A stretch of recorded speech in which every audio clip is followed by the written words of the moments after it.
Bonjour à toutes et à tous, mon nom est François Parlant et aujourd'hui j'ai le plaisir de corriger avec vous l'examen de VBA du Master 2. C'est parti!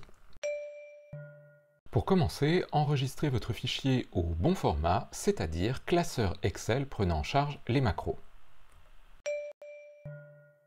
Si vous ne savez pas accéder à l'éditeur de VBA, vous pouvez toujours aller dans Affichage, enregistrer une macro vide, on ne va même pas changer le nom, on arrête l'enregistrement, et maintenant quand on fait afficher les macros, on peut choisir la macro et la modifier. Hop, je vous montre la fenêtre qui apparaît, et vous voyez qu'un module a été ajouté, c'est là que nous allons pouvoir faire notre code.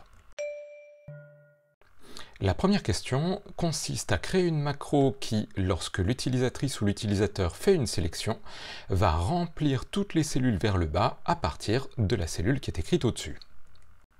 Je supprime donc ce qui est là et je vais faire ma macro remplir vers le bas, attention, pas d'espace. Ici, je voudrais lui dire pour chaque cellule, je vais abréger cellule en C dans la sélection, je vais fermer le for avec next C. Si la cellule est vide, alors tu prends la valeur de la cellule du dessus. If c.value, la valeur de la cellule, est égale à rien, alors je vais fermer mon if pendant que j'y pense. Alors dans ce cas-là, la valeur de la cellule doit être égale à quoi? La valeur de la cellule du dessus. Une solution, ce serait d'utiliser offset. Je vais prendre C, offset, pour me décaler vers le haut, et je vais lui dire que je voudrais la cellule de la ligne -1, mais de quelle colonne? Attention, ici on est en VBA, on va mettre une virgule, mais sans me décaler de colonne. On va pouvoir tester cela. Je sélectionne mes données, éventuellement je vais dans Affichage et je peux lancer la macro depuis ici, afficher les macros, remplir vers le bas, exécuter, cela me met bien les bonnes villes aux bons endroits. Si je me décale un petit peu pour l'autre exemple, je vais faire ma sélection. Bon, cette fois, je ne vais pas faire tout le cirque, je vais la lancer depuis ici. Et j'ai bien les dates qui apparaissent. Bon, peut-être qu'il faut changer le format des dates pour que ce soit parfait. Je vais ici dans l'accueil, je vais peut-être mettre en grand pour m'y retrouver. Et je vais mettre le format de date que je vais appliquer à toutes mes cellules. Si vous êtes sous Mac ou si vous voulez vous imposer un code propre, il serait utile de déclarer la variable que nous avons ajoutée, dimc, et ici, je pense qu'on pourrait dire que c'est une range. Si vous ne vouliez pas utiliser offset, vous pouviez tout à fait faire une alternative, en utilisant par exemple cells. Je voudrais que la valeur de la cellule soit égale à la row, la ligne de C, -1 pour prendre celle du dessus, et que la colonne, ce soit celle de C. Donc ici, C.columns. Et bien sûr, on pourrait mettre value. Je vous avoue que dans la première partie, j'aurais pu mettre value également, ce serait plus simple au cas où il y aurait une formule.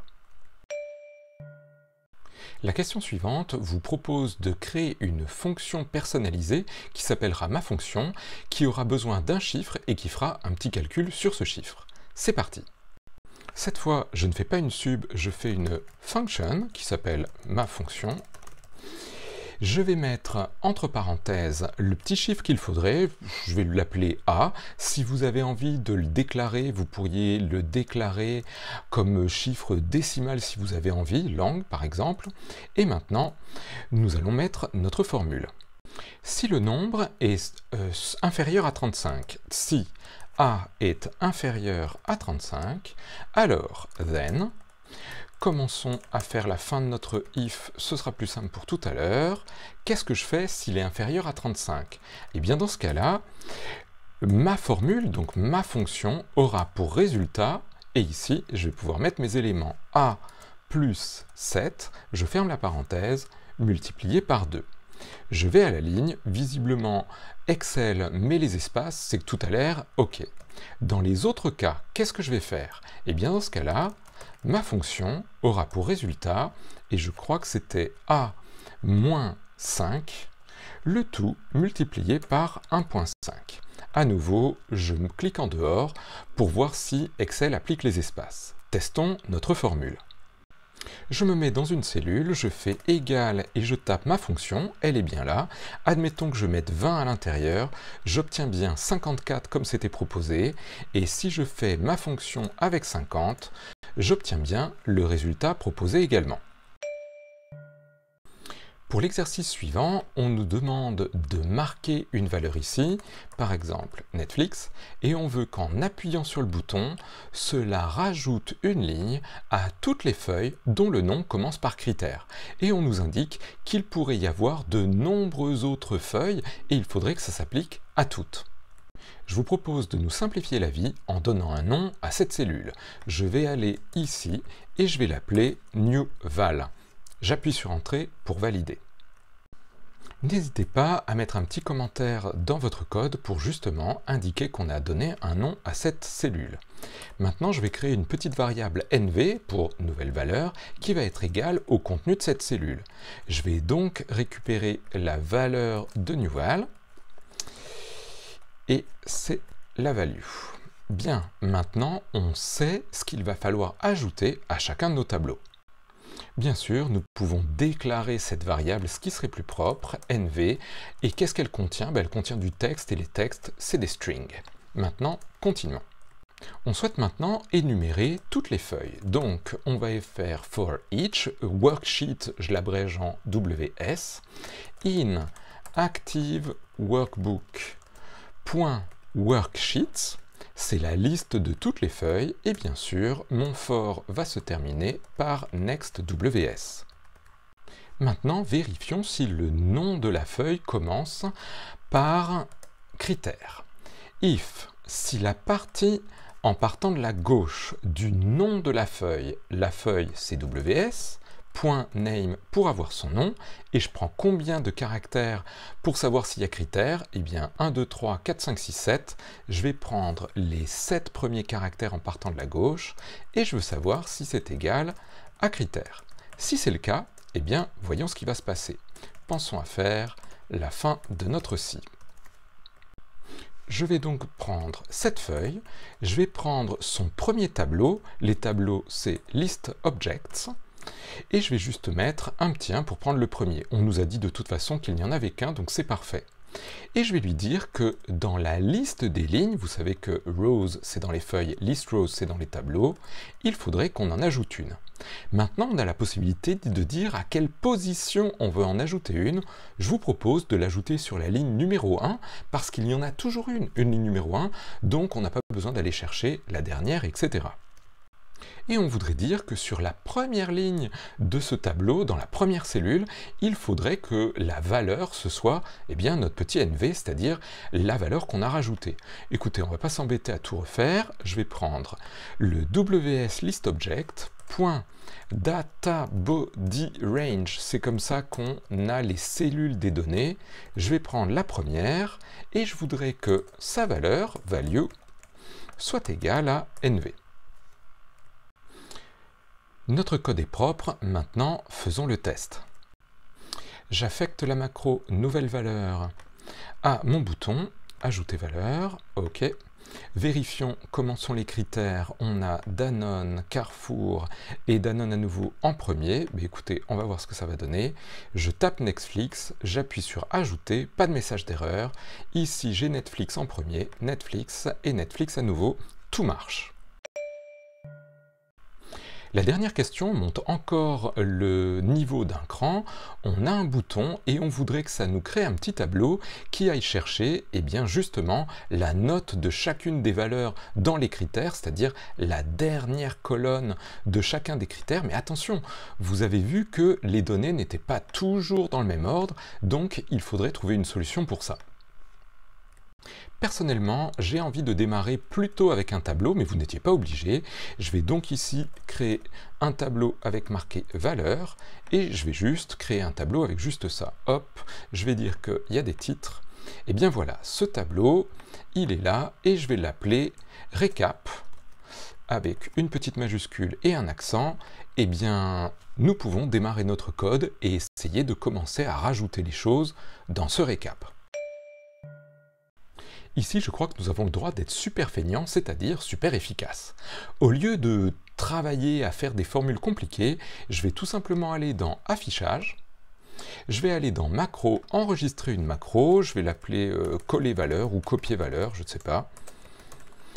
Je vais lancer la macro, et je vais dire que je vais aller dans Critère 1, je vais prendre toute la colonne des valeurs, les copier, je vais aller dans le récap, peut-être qu'ici, je vais cliquer à côté juste pour montrer qu'on va bien dans cette cellule-là, et devinez quoi, je vais le coller en valeur. Clic droit, coller en valeur.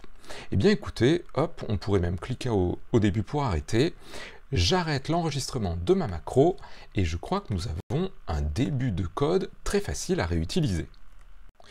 Si vous aviez créé le module à la main pour votre code, il est possible que l'enregistreur ait créé un deuxième module et ait mis le code dedans. Vous pouvez tout simplement copier ou couper le code plutôt qui est dans le module 2, le ramener dans le module 1 si vous avez envie, ou le laisser dans le module 2, ce n'est pas bien grave. Maintenant, travaillons. On a un outil qui va faire la copie du tableau valeur qui est dans Critère 1. Écoutez, ne vous embêtez pas, n'hésitez pas à simplifier un petit peu le code. Nous, ce qu'on a envie, c'est de copier tout ça. Hop. Donc, voilà notre première ligne. Je copie la colonne valeur du tableau qui est dans Critère 1. Et maintenant, je vais dans la feuille avec mon récap. Donc, hop, je peux lui dire que je vais aller prendre tout ça. Et dans ce cas-là, ce que je voulais faire, c'est le paste special. Donc on pourrait enlever tout ça, tac, et avoir juste un paste special. Faisons un test. Je supprime toutes les lignes qui sont dans mon tableau et je lance la macro qui me permet de copier. Je vais dans Affichage, je vais lancer la macro copier valeur, exécuter. Eh bien, cela fonctionne parfaitement. Eh bien, vous savez quoi? Au lieu de faire une énorme macro avec tous ces petits bouts, je vais créer une autre macro sub créer récap. Et je vais dire que la première chose qu'on va faire dans cette macro, c'est d'aller chercher et de déclencher le fait de copier les valeurs. Comme ça, j'ai quelque chose d'un petit peu modulaire. On a des petits bouts de macro et une des macros qui va chercher les petits bouts. Bien sûr, on ne va pas s'embêter. On a déjà fait dans la macro d'avant la partie la plus importante qui est d'énumérer toutes les feuilles qui s'appelle critères. Je vais donc copier ce que j'avais fait avant et je vais le coller et on va voir ce qu'on va supprimer. À mon avis, c'est ici qu'on a besoin de supprimer des choses à l'intérieur de notre if. Vous avez compris que si on veut ajouter une colonne au récap, il va falloir parler du récap, mais c'est un nom assez long.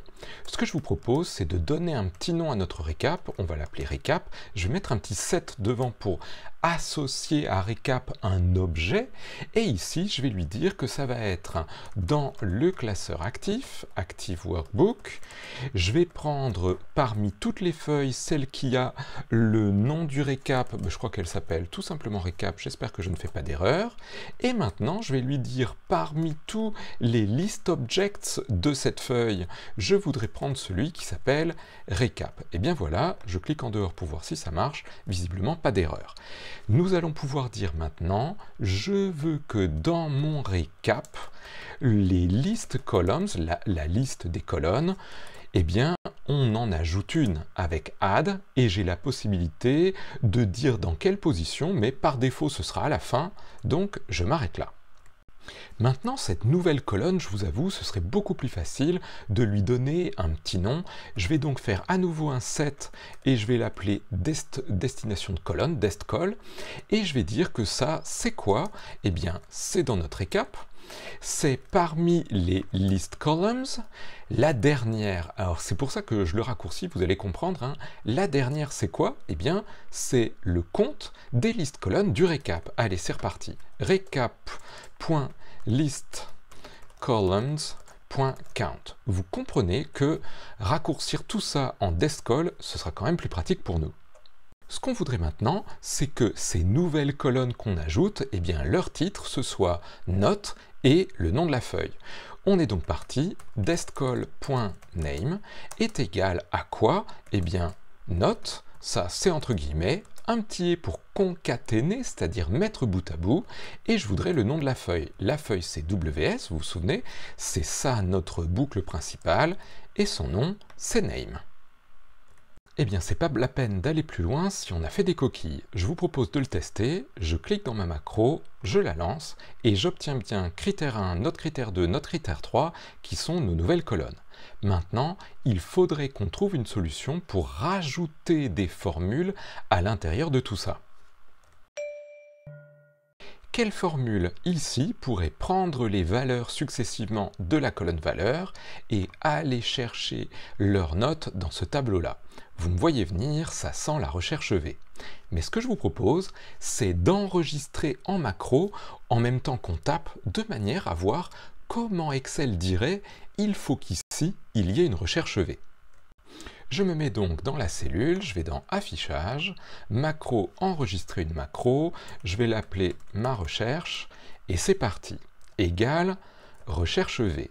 Je prends la valeur, point virgule, je vais dans mon premier critère, on va faire déjà avec ce tableau-là, je prends tout le tableau, point virgule, et je vais dans la 1, 2, 3, 4, 5e colonne, point virgule, et je veux bien sûr une correspondance exacte avec faux. J'appuie sur Entrée, très bien, ma formule s'applique partout, elle a l'air cohérente, on pourrait vérifier mais je crois que c'est bon, et maintenant j'arrête l'enregistrement de la macro.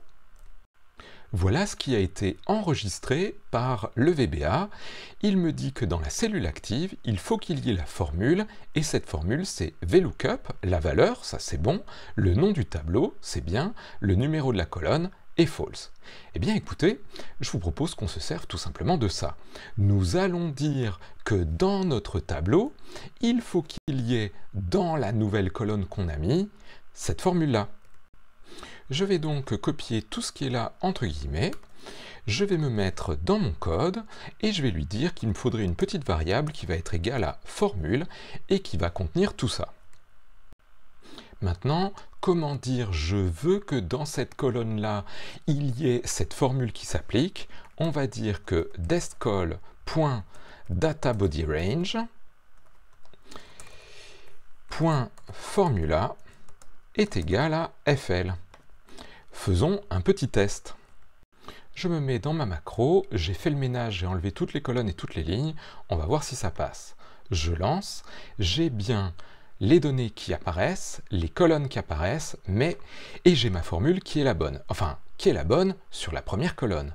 Maintenant, que faut-il changer pour qu'elle s'applique avec les bons noms de tableaux et les bons numéros de colonnes sur les autres colonnes? Je vous propose de faire un autre petit set un peu plus haut qui va être TB et qui va dire que ça va être le tableau qui est sur la feuille de critères. Donc ça va être ws.listObjects. Et on va dire que ça va être le premier, comme il n'y en a qu'un, ce sera celui-là. Et donc maintenant, qu'est-ce qu'on doit changer dans notre formule? Eh bien, je vais fermer les guillemets au début, je vais mettre un petit « et », je vais supprimer tout ça, je vais mettre un petit « et je vais rouvrir les guillemets. Ici, ce qu'il me faudrait entre les deux, c'est le nom du table. Maintenant, il faudrait que je fasse la même chose au niveau du numéro de la colonne. Ça ne peut pas être 5 à chaque fois, puisqu'on a régulièrement, hop, je vais mettre un autre petit et mes guillemets, il nous faudrait qu'on ait le nombre de colonnes qu'il y a dans ce fameux tableau. tb.listColumns.count. Testons pour voir si cela fonctionne, je clique et j'ai bien maintenant des chiffres différents. Vérifions pour Danone, puisque Netflix, on vient de le rajouter, c'est une cellule vide. Danone 1, 4 et 5. Ici, je prends le premier, j'ai bien 1. Ensuite, je prends Danone qui est l'avant-dernier, on a bien 4. Et ensuite, j'ai Danone qui est tout en haut et on a bien 5. Je vous avoue que ce qui nous manque maintenant, c'est une macro qui supprime les colonnes qui sont dans le récap pour pouvoir recommencer depuis le début. Voici quelques petites choses qui pourraient nous aider. Ce que je vous propose, c'est faire comme on a fait précédemment, de donner un petit nom à notre récap pour pouvoir nous en servir. Ensuite, j'aimerais qu'on vide tout ce qu'il y a d'écrit dans le récap. Pour cela, on va faire Clear Contents. N'hésitez pas à le faire tout simplement à l'enregistreur. Récap, DataBodyRange, Clear Contents. Maintenant, ce que je voudrais, c'est supprimer toutes les lignes. Eh bien écoutez, c'est pas très compliqué. On va faire une petite boucle, mais simplement, quand on fait des suppressions, j'ai l'habitude de le faire en partant de la fin. Donc ce que je vous propose, ce serait de faire for i est égal au nombre de lignes qu'il y a dans notre récap, et on va aller à 1 en le faisant à rebours avec une step, un état de -1 à chaque fois. Cela devrait supprimer toutes nos lignes. Maintenant, ce que je voudrais, c'est qu'on supprime toutes les colonnes. Attention, ici, il faut qu'on les supprime toutes, sauf la première. On va donc faire à peu près la même chose, simplement, ce que je vais faire, c'est que je vais lui dire qu'on va prendre à i, et on va prendre du nombre de colonnes, et on va s'arrêter à 2, et on va faire step -1. Encore, recap list columns, et on prend le petit i, et on le supprime. Maintenant, je peux copier le nom de cette macro, aller dans mon créer récap et lui dire, avant de commencer, ce que tu vas faire, c'est que tu vas vider tout ce qu'il y a dans le récap. Je vous montre le vidage du récap, je le lance, cela supprime toutes les lignes, cela enlève tous les contenus et cela ne garde que la première colonne. Et bien voilà, normalement, vous commencez à maîtriser le VBA et surtout, vous commencez à avoir la méthode qui vous permet de prendre les problèmes petit bout par petit bout et essayer d'avoir vos solutions, que ce soit avec l'enregistreur ou en allant chercher des informations, peut-être sur Internet. J'espère que ce cours vous aura été utile, je vous souhaite bonne continuation, à très bientôt, au revoir.